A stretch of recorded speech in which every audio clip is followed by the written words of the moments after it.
لیاری میں 4 جولائی 2025 کو زمین بوس ہونے والی عمارت کے ایف آئی آر میں نامزد ملزمان، جس میں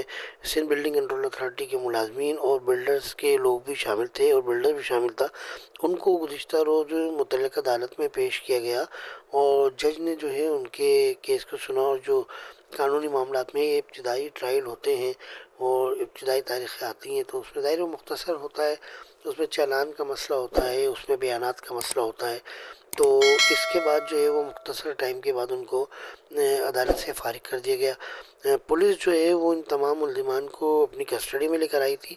اور پولیس نے میڈیا کے سامنے ان کو جو ہے وہ